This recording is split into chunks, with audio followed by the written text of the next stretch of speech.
Hello everybody, this is Dr. Mellon with Mostly True Psychiatry, and today we're going to be starting a boot camp series. So this is going to be depression, the first one. There'll be follow-ups with like anxiety, psychosis, insomnia, acute agitation, things of this nature.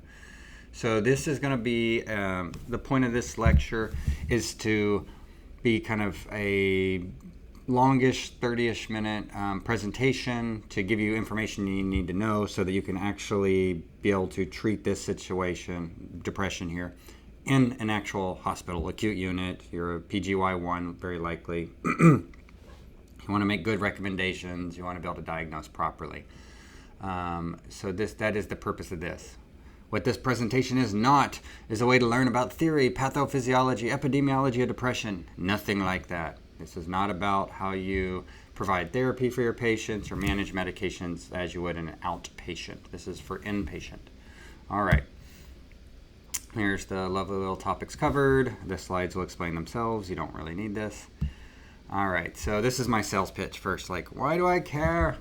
You care because you want to understand these drug charts and what you're doing and why, and can get to the point where you can pick a drug off here and treat somebody for depression while your person's suicidal and inpatient or whatever. So there's first line drugs, and here's some second line drugs. Arguably bupropion could be first line. All right. So first you gotta get your diagnosis right. So the DSM-5 TR, our new fancy 2022 version. I gave you a screen clipping here. You can just retype this for notes, things of that nature. So it's your basic SIGI caps. It didn't change. Sleep, interest, guilt, that kind of thing. You need to make sure that in your notes you write I put a little star and I put SI comment. That's very important. You should always mention that because basically if they say they want to kill themselves that day, you are not discharging them. They stay there. No amount of safety planning is going to get somebody who's suicidal home. All right. And then there is, I put a little expert understanding. So two of the terms when you're using for SIGI caps for the diagnostic criteria of at least 5 symptoms, of which that paragraph already has all 5 for you. You have appetite change. So it's 5% weight loss in 30 days or a subjective decrease in appetite most days. This is part of how when people are writing criteria for stuff, they're being stupid, because if someone says, I think I've been losing weight, and it's, they're not eating and they're not hungry or whatever, you're going to count it. I guess if you have somebody in an old folks home and they don't tell you that their appetite's decreased and you see a 5% weight loss, you could just call it and pretend it has no medical causes or anything else, I guess. I don't know. It would take a lot of work to know that 5% was a different reasoning. Psychomotor changes. So this is where the person is either just slow of movement, if it's psychomotor retardation versus psychomotor agitation. But so assuming it's psychomotor retardation, the person should be visibly and obviously moving slower. It is objective, not subjective. I put on the right side a couple specifiers you might reasonably use while you're inpatient with the person. So you have with psychotic features, which just means there's delusions or hallucinations. They showed up to your hospital, hopefully not just high, otherwise I probably need to wait till they're sober. But because that would be a kind of exclusion criteria of being able to make these diagnoses properly. But if they have delusions, hallucinations of any sort, then you can put with psychotic features. The idea would be they're depressed and then they hear a voice most typically and it tells them they're a piece of crap, they're a piece of garbage, they should die, they're a horrible person, what's the purpose of it, that kind of thing. It's pretty much in my experience, 100% of the time almost, that's the case. It's negative self-content.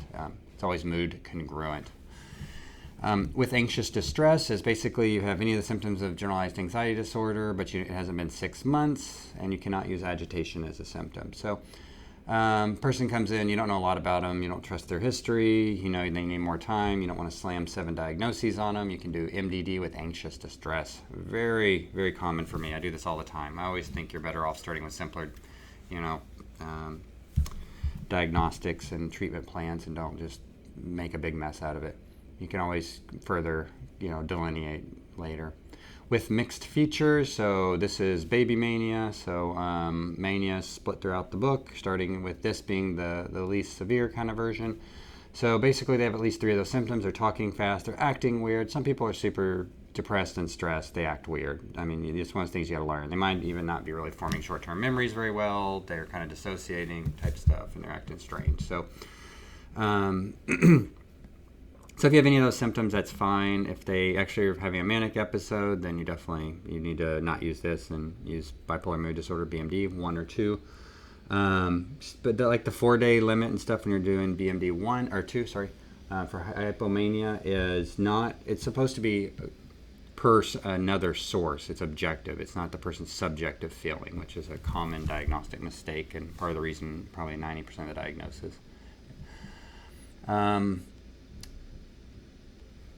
And if you're not really sure on the mania stuff, I mean, to be honest, just put in something else and wait a few days. We'll talk about the differentials. They're probably, if they're here for depression, you should put severe. There's severity modifiers, mild, moderate, severe. You're putting severe because they want to kill themselves. You put them in inpatient hospital. They don't feel safe, that kind of thing. So let's do the differentials. So what if they're always depressed? They're Eeyore, right? Eeyore, the little donkey from Winnie the Pooh. Persistent depressive disorder. Well, if they meet the criteria for MDD, then you're going to put MDD plus PDD. You're going to add the major. They're there for major depressive disorder. It doesn't matter if they have PDD. What if they have premenstrual dysphoric disorder? It's around their periods and stuff. If they meet, well, that doesn't run for 2 weeks, etc. It doesn't meet the criteria for MDD. So if they're there for MDD, for major depressive disorder, you diagnose both. What if they're on drugs? What if they're high? What if they're on the meth? If they're heavily intoxicated, use this diagnosis until the patient's sober and then reevaluate and then change the diagnosis. So day 1, right, you just substance medication-induced depressive disorder. If you're wrong, whatever, fix it in a day or 2 when they sober up. If they become normal and they want to leave and they're just trying to sleep it off and they're really psychotic, then it's not MDD. Bipolar mood disorder, if a patient is currently manic, hypomanic, they just showed up, they're not a bounce back patient, you don't know them well, kind of thing, their girlfriend's saying they're crazy, and you might want to just wait it off. Don't just slap the diagnosis on them in the first 12 minutes and you move on to your 12th patient. You can go ahead and put in the diagnosis, other specified bipolar and related disorder, and just wait several days. Real mania doesn't just vanish in a day. If they're not obviously manic for days and days, then it was something else. All right, grief, or what's now called prolonged grief disorder in the DSM-5-TR.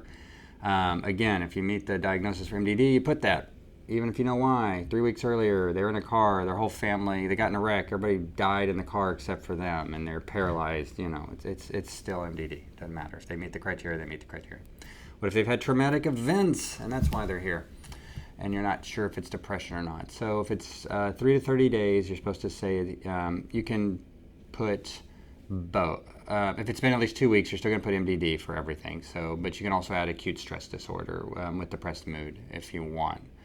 If it's not real clear on the MDD, then you can just use acute stress disorder with mixed features, with depression or whatever, with depressed mood. Sorry. If it's over 30 days, then you're looking at PTSD as the alternative and not an acute stress disorder.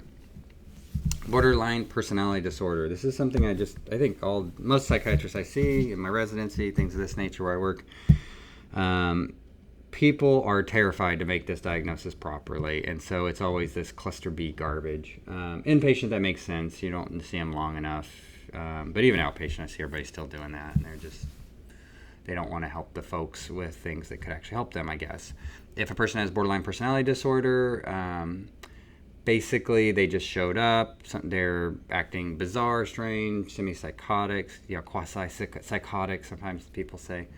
You just wait several days. If they go back to fully normal, then it was probably just BPD and it's an adjustment disorder, or it was whatever you want to write for billing purposes. It doesn't really matter, but it's not major depressive disorder if they bounce back in 2 or 3 days and want to leave. Then you have malingering. So that's appropriate whenever you've got concerns of, antisocial personality disorder, substance use disorder kind of things, which basically it's going to be a situation like they got a device on their ankle and they're doing drugs and they're trying not to go to their probate officer, whatever those people are called, and they're trying not to go back to jail. So that's obviously malingering, and you should make sure you put in, rule out malingering and the reasoning for you writing that. What about medical stuff, right? What are the medical masquerades for depression? Sorry to say it's a lot less than you'd think. People get carried away on thinking everything can cause mood disorders in a way that would be something like major depression or other disorders. So in most situations, a medical disorder is contributing to depression or causing specific symptoms of depression, but it's not like just full-blown depression from that. It's an adjustment and, a life-changing kind of scenario, pain, things like that. So hypothyroid is, low thyroid is the one always pointed out by psychiatry. We got to check that low thyroid. Is this the cause of it? Well, if you read any real papers or look into this stuff, and it's super unspecific, very unhelpful, and it doesn't just cause you to be a low mood. Low thyroid can cause depression, anxiety, mania, or psychosis. There you go. It causes basically the DSM, So it's a really dumb thing. It's not super helpful. Some people think super therapeutic dosing is helpful, especially for those like, quotes, resistant treatment people, things of that nature. But, if somebody has a severe life-changing situation, you can use an adjustment disorder with depressed mood. That's fine. TBI, stroke, loss, like stroke that leads to a loss of function. They find out they have HIV by finding out they have AIDS. Autoimmune disorders can cause temporarily severe kind of personality mood changes, things of that nature, when it affects the brain. But, that's a rule out. It's a medical rule out. So if you have those things, then just kind of go towards adjustment due to a medical, condition and wait a couple days, right? See if it goes back to normal or see if they're still depressed. You don't have to jump to, the 4 or 5 big diagnoses like MDD, bipolar mood disorder, schizophrenia, that kind of thing. What are your actual goals of inpatient major depressive disorder treatment? All right, I'm going to let you think about that for a second while I get some coffee.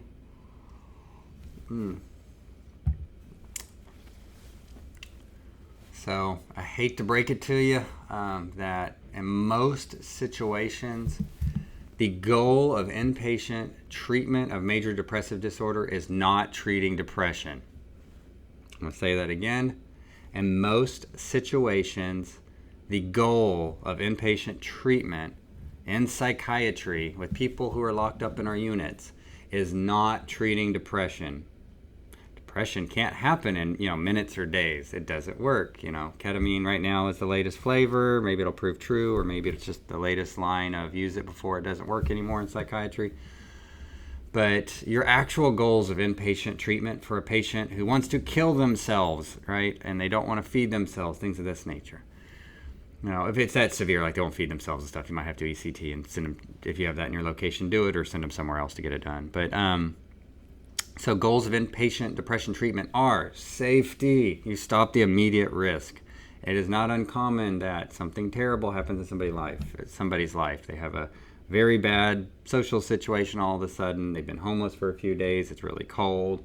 That they started drinking a lot and they drink too much, and they've been in a lot of pain from car wreck and other things going on, and they want to kill themselves. Well, it's amazing how just a couple days cool off will make them just kind of reset, get a few nights of sleep, get a little bit of sobriety, and they are reasonably safe at that point. So you're just stopping the immediate risk of suicide. You're giving patient proper treatment, expectation, and goals. You're trying to make sure they understand these are not happy pills. I'm not fixing you with a pill, but these things help. Your stress tolerance will go up. You won't get overwhelmed as easily, things of that nature. They need a good story. They need a reason to have trust and belief that things will get better, to keep taking the medication. You will be starting a medication, usually. You will be managing the medication's adverse effects because you're inpatient. You will be giving them a safe discharge plan, right? Like no guns in your home. Somebody else is going to check on you. You're going to have help, food, whatever you need. And then there's an outpatient psychiatry follow-up, right? That's basically inpatient. You're not trying to fix people. You're just trying to make it safe enough so that they can be managed outpatient. Outpatient is where you actually help people, get to a better place, not have major depression, etc. A good strategy, I'll just tell here, is whenever you're trying to start new medications on a person and, you probably yourself are thinking this stuff doesn't even work or doesn't work that great, I'm just trying to do what my attending says, etc., etc. Placebo effect is not trivial, and the meds also help if done properly. So A common story I give patients to start fighting a lot of negative beliefs, a lot of, I'm resistant to all the drugs, the all kind of problem, is I always tell patients, these aren't happy pills, but we have a lot of really, really good treatments when it comes to depression and anxiety. They're both often primarily treated by the same medication. Typically, we get one medication or one pill you need to take every day, and that's going to take weeks, or maybe up to a few months to really have full effect. Sometimes, if needed, we can also help with anxiety with an additional medication for the first several weeks. It's when you're treating depression, it's kind of like treating, headaches, where some people, Tylenol works great when you have a headache. You pop it, take it, 30 minutes later you feel good, move on.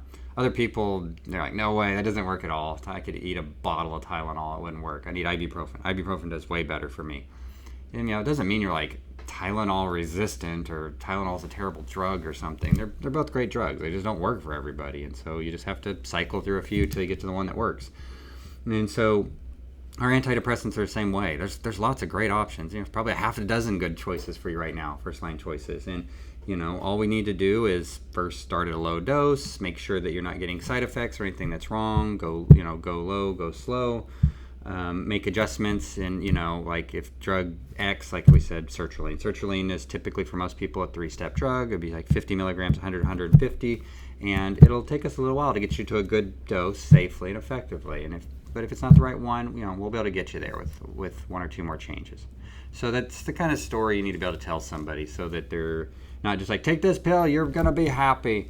It's like part of it's what is their expectations, right? Proper expectations. So the expectations more like, right now you get overwhelmed very, very easily. You, when things start finding negative aspects in your day, you get overwhelmed. Your little stress bubble is tiny and tight around your body. And part of the purpose of the medication is going to be over the coming weeks and month is that you're going to find that your resiliency bubbles is going to get a little bit bigger. It'll take a little more before you start getting overwhelmed, and whenever you start to get overwhelmed, you'll be a little bit quicker getting better. Realistically, over the next 3 weeks, if we gave you a 1 to 10 scale where 10 is you want to kill yourself, it's the worst depression ever, you're inpatient, right? Like right now, and 1 or 2 seems like a great life. You ask them, where do you live on that schedule? And like, or where do you live on that line right now? They're like, 7, 8, or 9, 10, or whatever. You say, cool, great. So right now you're at 9 to 10. That's kind of where your life is on this scale of 1 to 10 for depression. What we want is, just in the next 3 or 4 weeks, if we have you do a mood journal and you kind of write down every few days how you're doing on that 1 to 10 scale, instead of being 9 to 10, most days, by the 3rd week, you'll already see it's kind of like 8 to 9. We're already getting a little bit of bump. And if we are, that's a good sign. We'll just start cranking up the medication. We'll get you to a good place. If we got nothing in 3 weeks and it's still exactly 9 to 10, we'll probably flip meds on you outpatient because it might not be the right one. It might have been Tylenol and you need ibuprofen.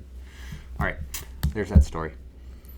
Suicide, high yield points. There'll be another lecture on this at some point because I'm teaching this to my residents in a few months. But so what are you doing for the suicide stuff with patients with MDD? You're going to question until you are clear what's going on.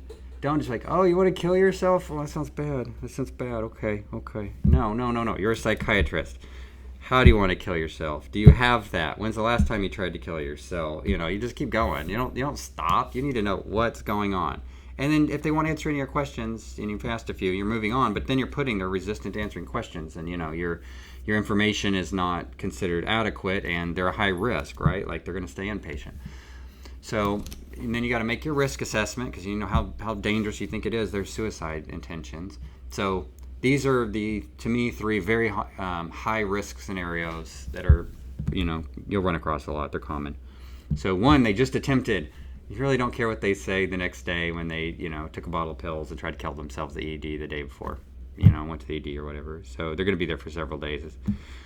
And another common scenario is the patient denies that they attempted, but, they're brought in by their friends who said they did attempt. And the patient, when they showed up to the emergency room, they're like intoxicated, emotionally labile. They're guarded during your interviews, right? Like that's super high risk. Like you don't believe anything they're saying right now. You don't don't be a jerk about it. You don't sit there and challenge them over and over. But if they won't give you the answers, you write that in your notes. Patient, guarded, non-cooperative. If they've had a previous suicide attempt, right? The most common reason somebody is successful at committing suicide is the biggest risk factor, period, is they've had a previous suicide attempt. So that is a big, big red flag and should be taken as such. And then your goal with, suicide stuff when you're inpatient is to decide when the patient can safely be discharged. They can be managed with outpatient. If you look up in the top right there, you'll see 988. So that's the new suicide line, changed over the last year, and it's the same one as before. It's just easier to call. I've had mixed results with that, really, with patients. A lot of people really don't like it. They haven't found it helpful at all, but some people do. So you just try it. It's best you can do unless you have other resources where you're at. And even if you do, it's another resource. So when you're talking about suicide things, be direct. No euphemisms. Not like, oh, have you ever just not wanted to wake up or just didn't think life was good? None of that garbage. Good eye contact. Do not type while you're asking. Do not appear rushed, hurried when you're asking. Like, hey, you want to commit suicide? Okay, so when's the last time you went to sleep? No. You need to ask. You need to look at them in the face. You need to be direct. Don't ask with weird wording. You're like, but how do I ask? What's weird wording? If it sounds weird when it comes from your face, it's weird wording. Don't do it. However you can ask it to where it makes sense. Like, when's the last time you tried to kill yourself? What happened that led you up to that point? Why didn't you kill yourself? Right? You're just asking. But whatever sounds normal from you is the right way. Don't get caught up in a bunch of just one of these things will be hard to learn over time, but you'll figure it out. Is we're not therapists, and there are no magic words, and everybody else, when they tell you all these things about how they ask things and talk, they never do it in practice. They all blend it to 40 other things. So there's a little bit of always smoke and mirrors going on. Just it has to sound authentic and normal coming from you, and be direct. Look for body language, hesitancy in response. Note it, write it down if that's what's going on. Acknowledge the pain. What is the problem? Don't be judgy. They cheated on their boyfriend left them, or whatever. I don't know. Just that's what happened, and that's terrible. Now they've lost their relationship, and they feel bad. That's fine. Like, it's not your goal to judge them.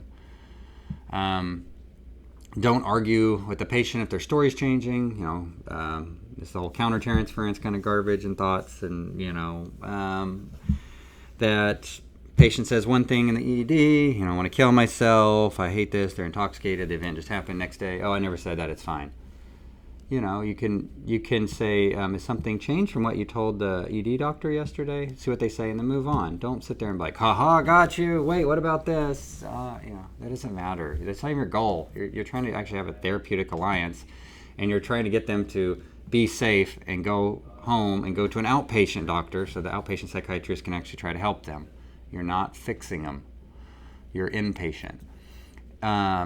If patient does not want to be inpatient, but you're going to recommend that they go inpatient anyways, right? Tell them, and tell them why. Don't be a jerk. Don't hide stuff. Just, you tell them that you have, this kind of experience, you have these concerns, and, you've had this kind of experience before, and these are the safety risks that you've witnessed, and, during your interview and other situations of information you've collected, and you believe that it's really unsafe right now. There's a decent chance they could actually hurt themselves. They go home.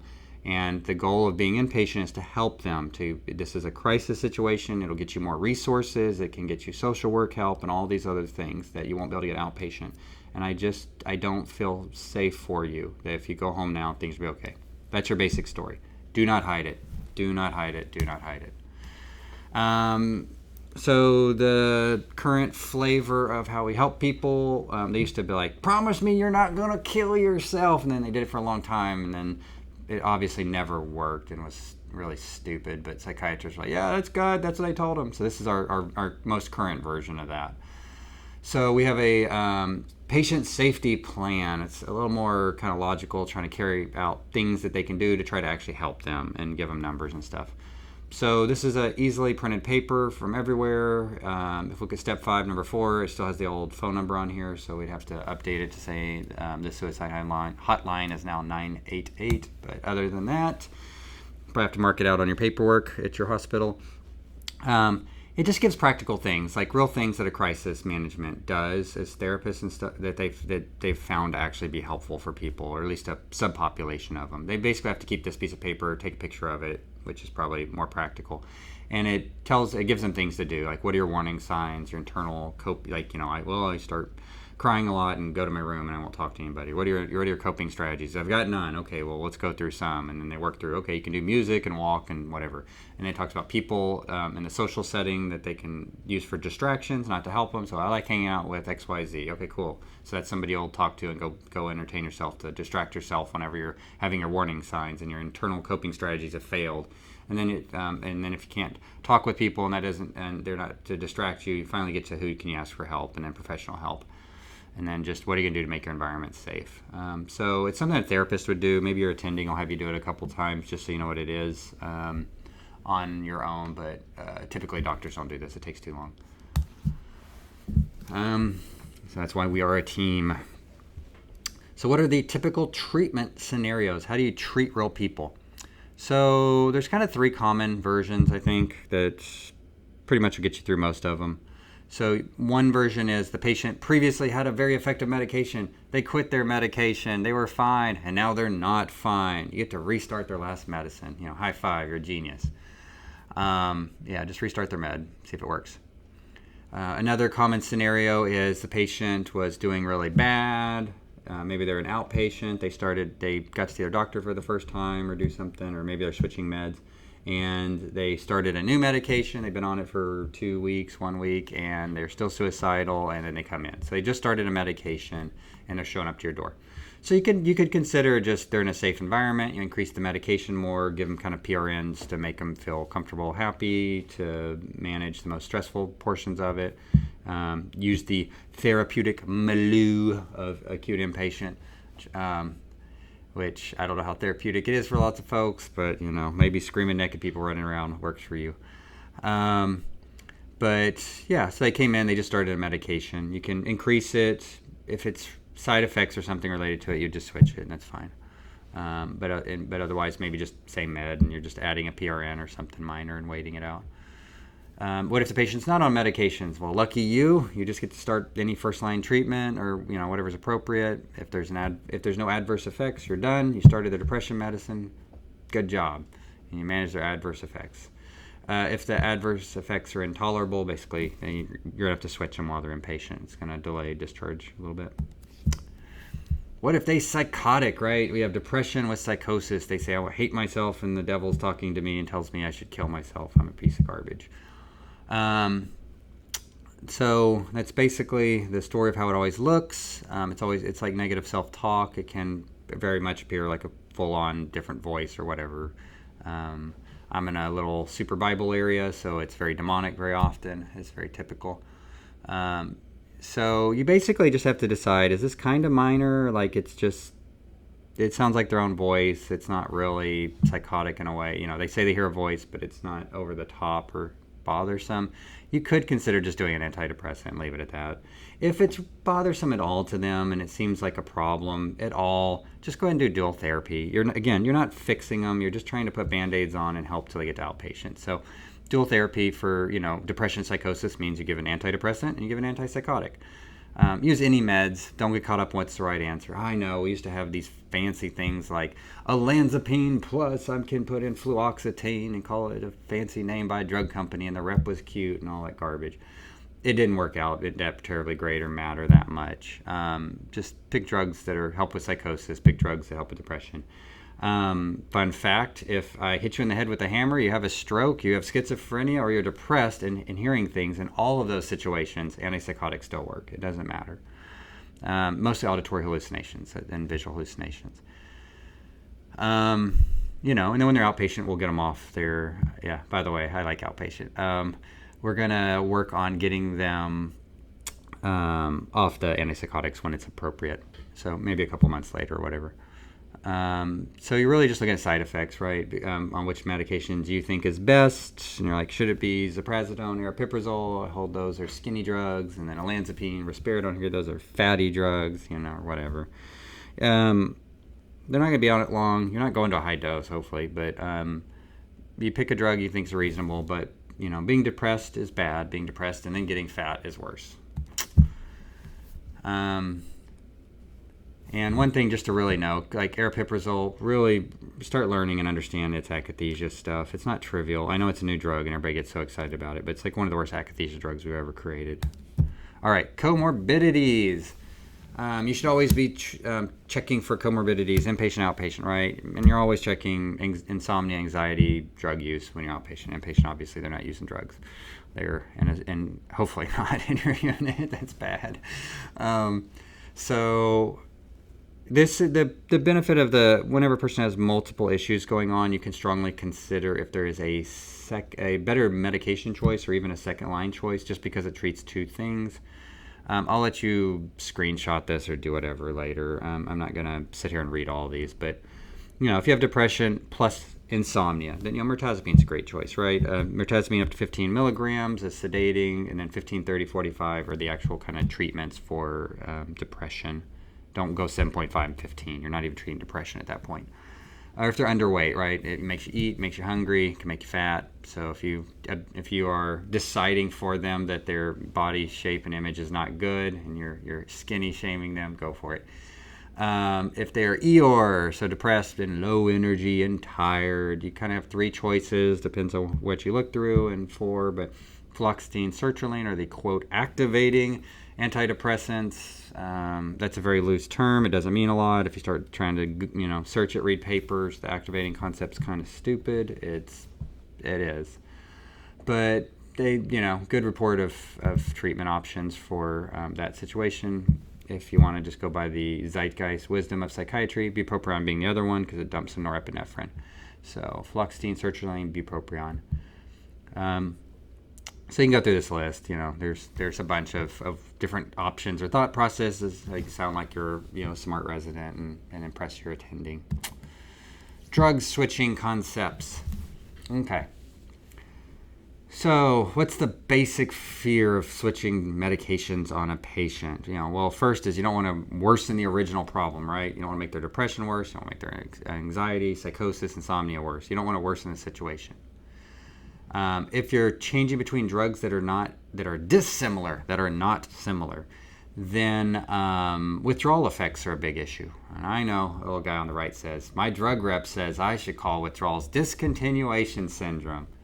I despise psychiatry for trying to do stuff like this. Act like a real medical field.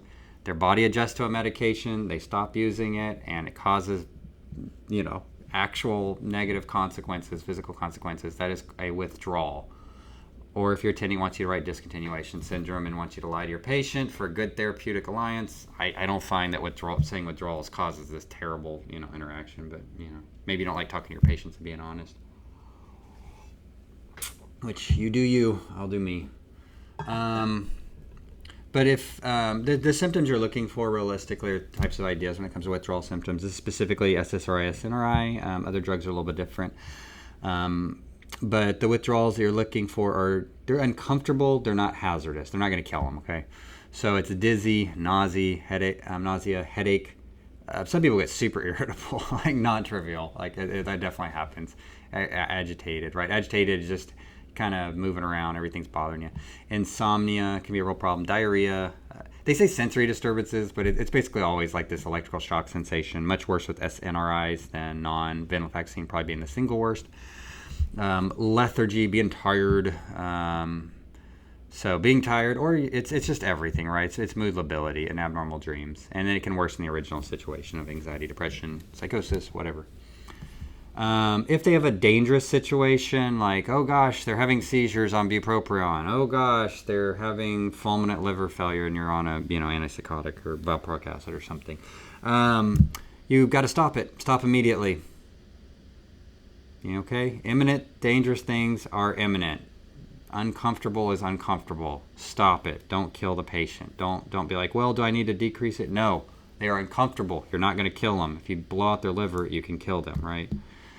How quickly, another drug switching concept, how quickly can you change between drugs? I'm going to give you conservative answers. I looked through a bunch of books and, I've just looked at this stuff randomly for a long time, for years. There's not a lot of, this is quote art. This is a bunch of crap. This should be well thought and known and just answers to all this. And I guess I'm going to really do this at some point, but it has a different answer in different situations, right? If you're outpatient, inpatient, that kind of thing. So I'm going to just use this as a way that you can do it while you're inpatient. This is your short and dirty, correct answer. It's if they think this is just unreasonable, then whatever. Do whatever your attending says. Your attending's always right, even if they all contradict each other.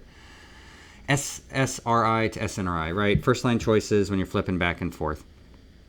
The conservative, simple answer is just get yourself whatever drug you're on. You can half it every couple days or whatever. Get them down to their starting dose, and then once it's the day that they hit that starting dose, instead of doing that starting dose like 50 milligrams, you flip sertraline, you immediately just flip it to citalopram 20. Some people, the non-conservative answer could be, well, you can just go ahead and go from like a middle, you just got to get them to a middle dose. So if they're, say, at sertraline 200, then you just drop them to 100 immediately.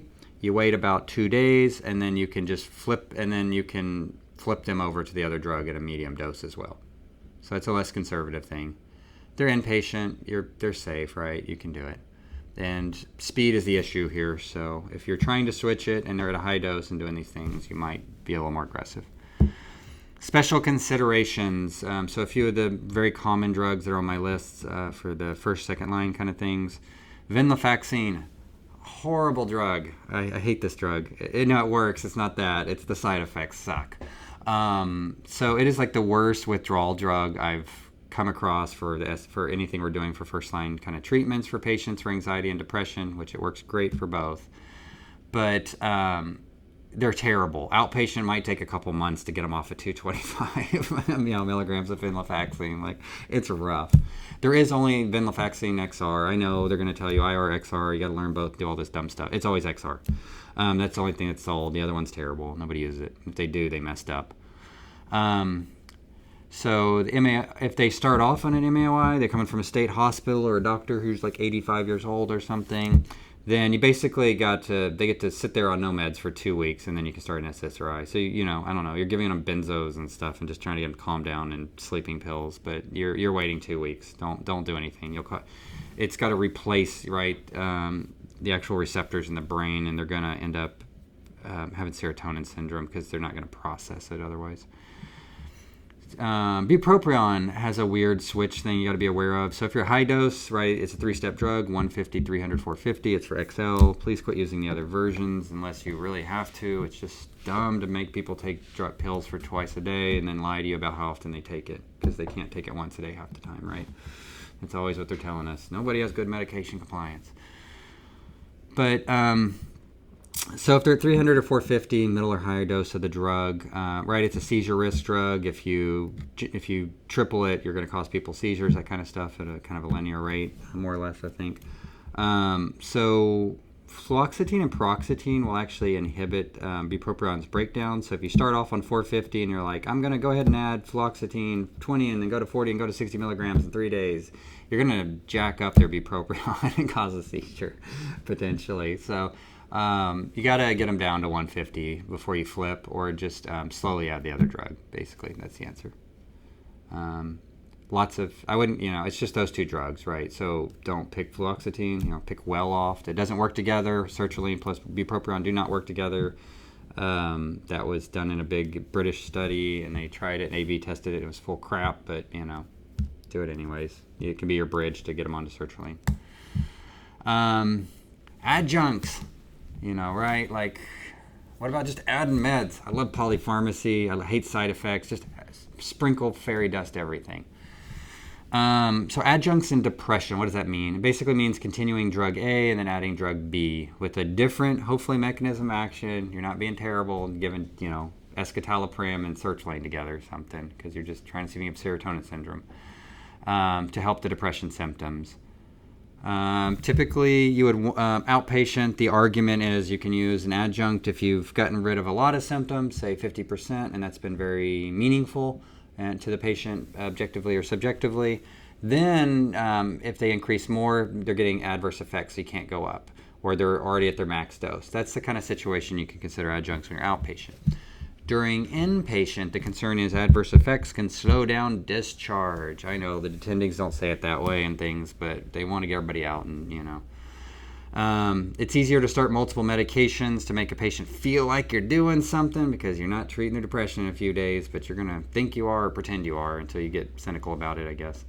Any benefits you get during 1 week are placebo. Don't confuse yourself. And just removal from the stressors, right? Symptom reduction takes weeks. So what is the hope of adjuncts for depression? Adding a second drug will get you to remission. What is the fear of adjuncts in depression and MDD? You will destabilize the patient. If you switch medications, I got to do it because I'm going to destabilize him. What is the reality of adjuncts in MDD? It's outpatient work. It's not for inpatient. It's like you don't have enough time to get there. So why we're at the future, let's see. If patient is at a high dose with partial efficacy, you could check. So what's the future of adjunct concepts? Sorry, I wrote this yesterday and I already forgot it. Right now it's like, we could do genomics. Look, we can do these blood tests. We can do all these fancy things. It's full garbage right now. There's no dose-related concept in psychiatry for the SSRIs, SNRIs kind of concept of I need to get you to X deciliters, milligrams per whatever of blood volume, any kind of standard unit. There's no blood serum level to efficacy of depression. Otherwise, we would be shooting for that, right? That's not a thing. So, it could happen, though, if you watch this in a year or two or in 5 years, that at some point it just becomes the tests are cheap, they're easy, the patient's at a high dose, they got a little bit of benefit. Well, you might be able to, quickly and easily find out, they got, their liver breaks down the drug a lot. They can easily go another, 25, 50, 100% over normal dose. So that might be a way you can use. You can check the cytochrome P450 system to see if their 3A4 is just chewing through the drug and you need to increase it. All right. So here's the 2 drug charts. I'm just going to tell you, you're just going to screenshot it or whatever, but I'll tell you how to look at this. So I have 2 charts. First one is the first line kind of situation drugs. Second line, you could consider bupropion first line. Don't, it's fine. And you could consider some things first line from the second list just because they don't sleep, they're really depressed, right? And they're skinny. Mirtazapine, obvious first choice, that kind of thing. So how you use this drug chart is you've got to decide which category the patient is in. So it's these first 2. So there is it's the starting dose. Are they frail and somatic? When I refer to somebody as frail and somatic, so frail means like medically scary patient, old, something like that. Somatic meaning they complain a lot. You give them water, they're going to say it causes, headache, nausea, diarrhea, and funny dreams, right? So it's the patients you need to start low, go slow. There is the basic concept. I don't really do this myself, but it is the common wisdom in psychiatry. You could say people with generalized anxiety, panic disorder would automatically be on the somatic list, right? Because they always say you actually start at that lower dose and work your way up. I don't necessarily find that's true in the real world outpatient, and it slows things down too much to getting to an actual therapeutic dose. But you can give them the fake dose, and by giving them that fake dose, you can increase it in 2 or 3 days. Say it was a side effect check, make the patient feel like you're doing stuff in inpatient, and it makes you feel like you're doing stuff, right? But otherwise, you do a normal dose, and so if we said like fluoxetine, you could do. I don't even agree with this actually. I'm gonna change this. This is just dumb. I've been doing this for too long. I never do this. So fluoxetine. Start at 20 milligrams. I don't care what other people say. It's just dumb. I haven't been doing this forever. In that 10 milligram range. So you just so a normal person, fluoxetine, you start at 20 milligrams. You can wait a month. You up to another 20 milligrams, and so that would be a 3-step drug for most people. 20, 40, 60, 80 milligrams is the heroic dose. That's OCD folks. Good patient would be EOR, right? Low energy, fluoxetine, sertraline. They're quote stimulating, whatever that means. Depends on what which questions you asked them, and they're all different from a bunch of studies.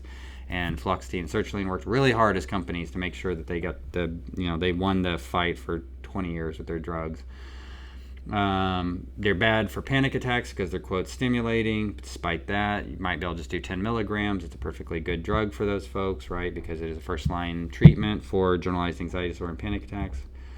It's got a little bit of anticholinergic because it's not an SSRI. I know the drug company rep was cute. You loved your veggie steak, whatever you ate, meal, but they are not SSRIs. The only two SSRIs are these bottom ones right here. So citalopram and escitalopram are selective serotonin reuptake inhibitors.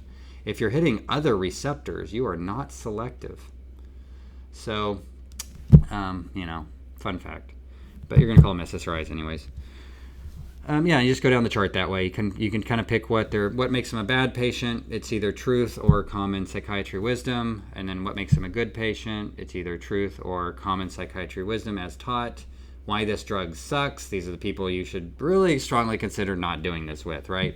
So if I said citalopram, it has a dose-related QTC prolongation. It used to be prescribed over 40 milligrams. That was typical, right? Give them 60. But then you had a couple people get some weird, abnormal cardiac rhythms. They probably killed a few people. They backed off, tried to figure it out. They made a new drug, and they have escitalopram. And your EMR might be wrong, lying piece of garbage, and tell you that, hey, it gives QTC prolongation. That's because they linked it to citalopram. They studied the crud out of it because they cared a lot. And escitalopram does not cause prolonged QTC. It's something to do with, escitalopram is one of the breakdown products, right? It's an enantiomer, and it's the other piece or the parent compound doing it. So it's not, escitalopram's fine. All right. And then you go to your next drug chart, same kind of idea, take a screenshot, use it, whatever. I think that'll get you through all this. So I was lazy when I wrote the source documents. I used the DSM. I used 2 drug books. One of them's a Carlat report, one's Maudsley. I've used others. It's from my own program, to be honest, at this point. I've been writing stuff in for 4 or 5 years, so I don't want to sit there and track everything down right now. But this is a good way. This will get you started, okay, everybody? It's reasonable. It's helpful. There's going to be nuances on everything in psychiatry, but I think this is what you should probably realistically do for your first half year doing inpatient psychiatry work. All right, it's been Mostly True Psychiatry with me, Dr. Mellon. Have a good one.